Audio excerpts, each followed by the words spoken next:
Всем доброго дня! С вами Сергей Табачников и передача «Надел». Как ты видишь, я переехал от одной стены к другой, потому что мне надоело сидеть.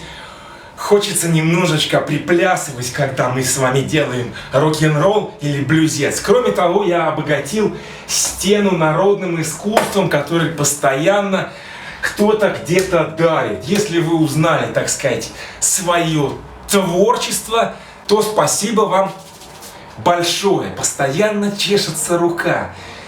Мне кажется, это к обеду.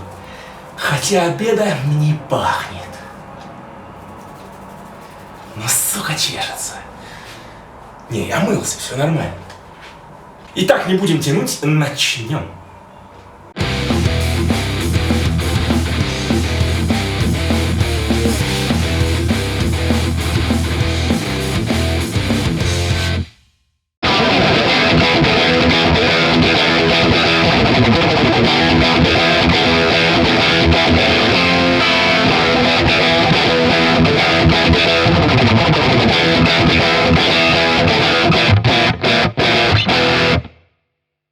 Что сейчас происходит?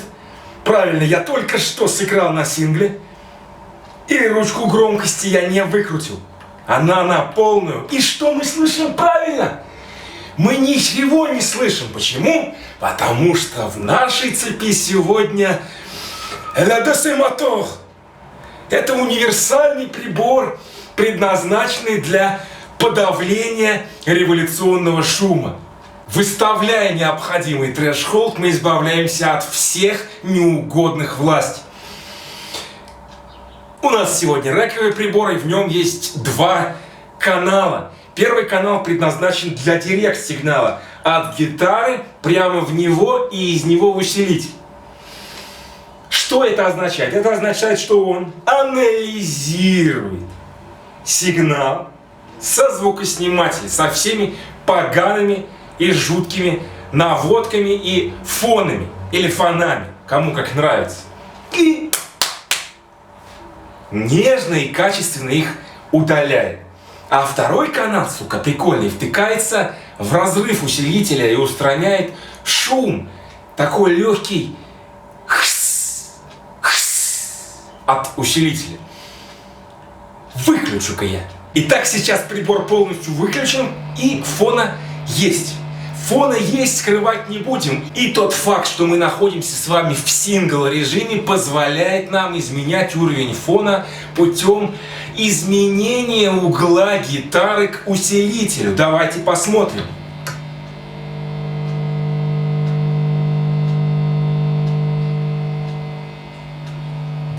Это просто замечательно. И я нагну сейчас первый канал для того, чтобы мы смогли понять, работает ли эта хреновина? Пробуем.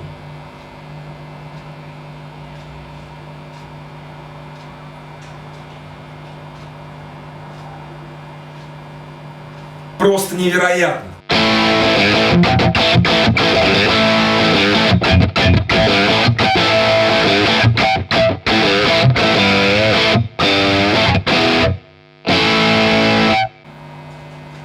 И мы слышим еще призвук этот вот такой поганый. Это как раз шум самого усилителя. Для этого и создан второй канал, который втыкается в разрыв. Давайте скорее попробуем. Все кончено. Шума больше нет. Вот мои руки, громкость на максимум, я в режиме сингла.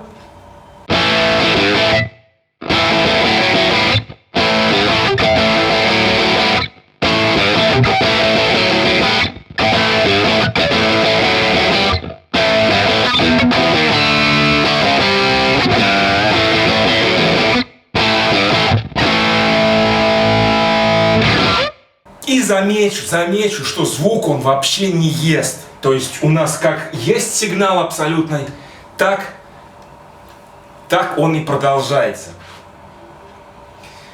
Понимая, что все играют металкоре, мы попробуем выкрутить гейн на максимум и еще вставить зеленый нагнетатель, чтобы, так сказать, полностью проверить, насколько эта штука работает. Итак, я выкрутил гейн на максимум, но все еще остаюсь в режиме сингла для того, чтобы полностью сломать ваши представления о фоне.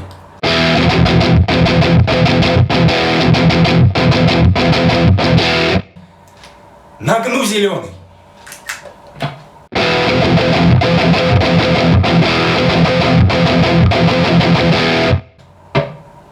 Что? Где? Где фон? Я не слышу, где он?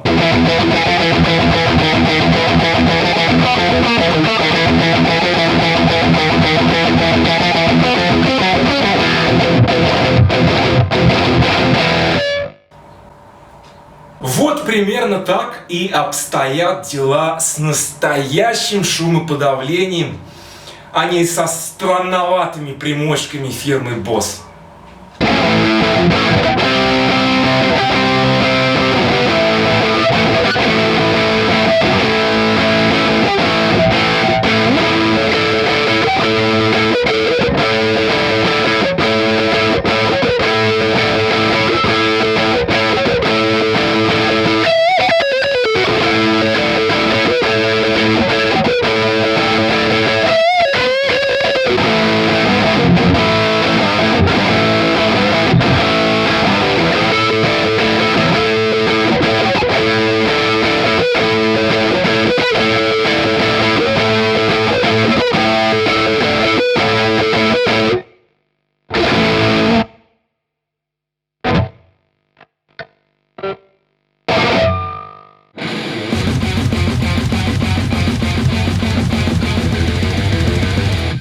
Сегодня мы с вами узнаем, что такое переменный штрих блюзового ключа. Типичный гитарист сыграет вот так.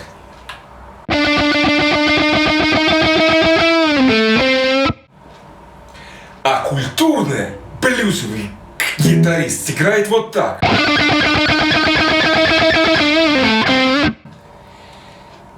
В чем разница? Напомню.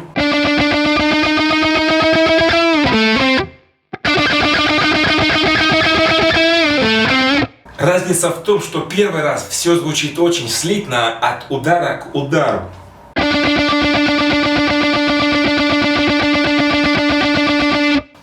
А во втором, в блюзовом случае, между ударами существует определенная пауза, которая достигается путем глушения медиатором струны. То есть последующий удар мы как бы немножечко заранее кладем медиатор на струну и ждем, когда же придет этот золотой шанс. Нужно делать вид, что ваш усилитель сломан, и от ноты до ноты у вас есть серьезная, так сказать, дырка. Вы пытаетесь бороться с вашим усилителем.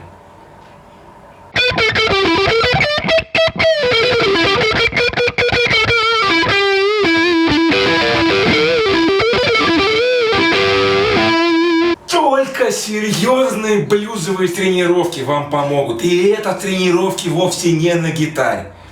Попробуйте для начала из одного конца города в другой конец города дойти пешком. Забудьте, что такое еда. Забудьте, что такое баба. Забудьте все, что вы знали об этой жизни. Блюз – это лишение. Когда у вас нет ничего, вам так и хочется взять гитару и сказать, чего бы вы хотели.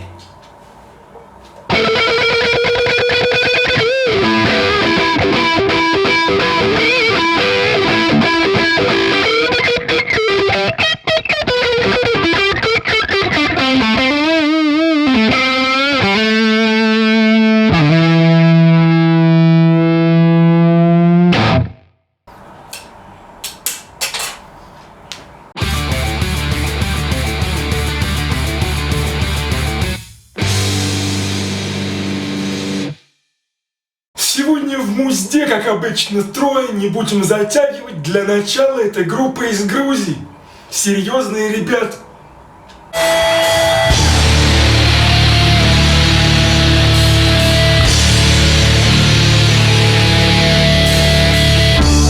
Going like fool and going like dead.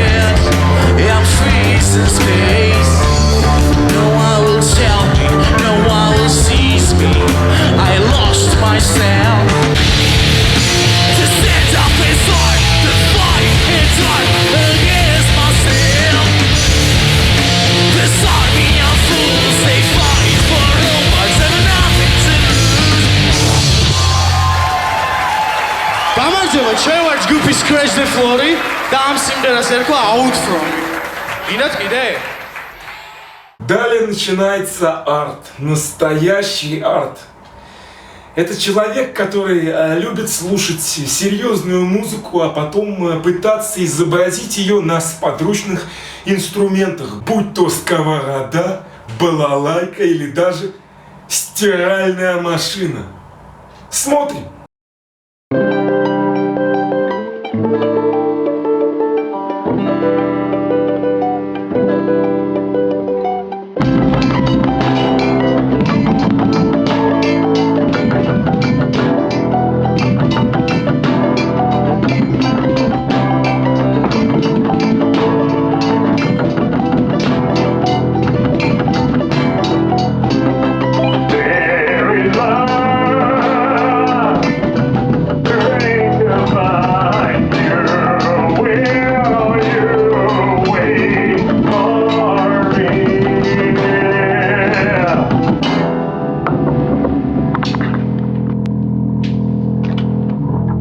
И, наконец, абсолютный трэш, абсолютный арт, великолепная The Croc группа. Непередаваемо, как с точки зрения композиции, так и с точки зрения сюжета клипа и актерской игры. Это 5 с плюсом. У меня еще никогда не было столько позитивных эмоций. Это гениально! Утро началось с проблем и дождя. На работе мне сказали, что уволен я. Врачи в больнице диагноз поставили, и шансов мне никаких не оставили. Но не унываю я и в жизни не теряюсь. Мне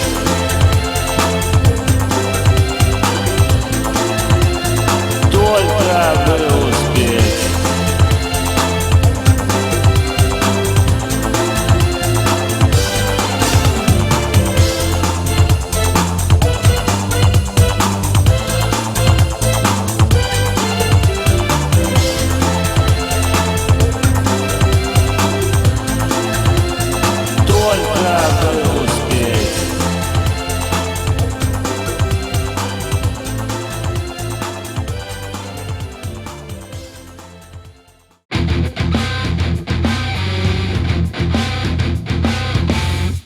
Здорово, док. Итак, вопрос. Как ухаживать за гитарой? Ну там, протирать гриф или деку, чтобы она через 5 лет не превратилась в говно. Если у тебя на руках нет никаких специальных средств по уходу для гитары. Спасибо, рок-н-ролл. Это хороший вопрос. Он мучает, конечно же, многих. Где-то 2 из 100. Потому что всем остальным похеру. И это правильно, что всем похеру. Значит, гитара имеет корпус и гриф. Как правило, в хорошей музыкальной компании их покрывают лаком. Поэтому, если поплевать на тряпочку и просто протереть этот лак, то вполне в себе достаточно. Больше ничего не нужно. Но обращу внимание на сугубый элемент. Это накладка. Если она сделана из черного дерева, все остальное не имеет значения. Если она сделана из черного дерева, то не забывай хотя бы раз в месяцок, а чаще и не нужно, смазывать ее лимонным маслом, которое продается в любой аптеке рядом с имодиумом, контрацептивами и прочими элементами усиления вашего духа. Значит, смазали, то есть увлажнили. Почему? Правильно, потому что в любой другой накладке уже присутствуют так называемые жиры. И она не будет трескаться от воздуха от вашего сухого воздуха. Особенно жителей Петербурга. А если у вас накладка из черного дерева, то тут уж как ни крути. Если вы не будете в нее вмазывать, то рано или поздно она даст трещину. Если она уже дала трещину, то ничего страшного. Здесь, как говорится, процентное соотношение. 50/50. Оно или пойдет дальше, или не пойдет. Тем не менее, не забываем смазывать. Разного рода недогитарные компании, как, например, Варвингск или Эбенезете, они любят делать грифы и даже корпуса вощеные, не покрытые лаком. Конечно, они прикрываются наглым образом тем, что это влияет положительно на звук, что вибрации начинают проникать. На самом деле все это не так. В этом есть только большие минусы. Во-первых, от того, что вы постоянно потеете на эту гитару, и здесь тоже дерево приобретает зеленоватый, абсолютно зеленоватый оттенок. Как будто его растили на болоте. Это крайне отвратительно выглядит. Помимо прочего, гитара начинает бояться пива, водки, вина, самогона, вермута, текилы, самбуки и воды по утрам. Всего этого не должна бояться хорошая гитара настоящего рок-н-ролльщика, поэтому при покупке лучше всего сразу выбирайте с лаком. Это сохранит ваш инструмент на долгие годы, и за ним даже не нужно будет ухаживать. Только не забываем плевать и протирать немножечко пыль. Это для того, чтобы привлекать зрителя. Для того, чтобы блеск был порядочный. Это важно. Вот и весь процесс. Итак, это был «Надел», четверг, Сергей Табачников, группа Nobody One. И я надеюсь, ты не забыл, что уже в ноябре мы приедем в город. Не так много городов, потому что в ноябре, когда где-то минус 50, минус 60, и медведи выходят из своих берлог. Да-да! Кстати, ребята, которые боятся медведей и пишут на английском языке, именно ради вас я надел сегодня штанишки, потому что вас немножко пугают мои трусы. Но это ничего страшного, к этому, конечно, нужно привыкать годами. Воспитание не то. Городов мало, но вы можете собираться группировочками по 26-32 человека, арендовать автобус и мчаться в ближайший город. Почему? Потому что вместе веселее. Разве нет? До следующего разца, например.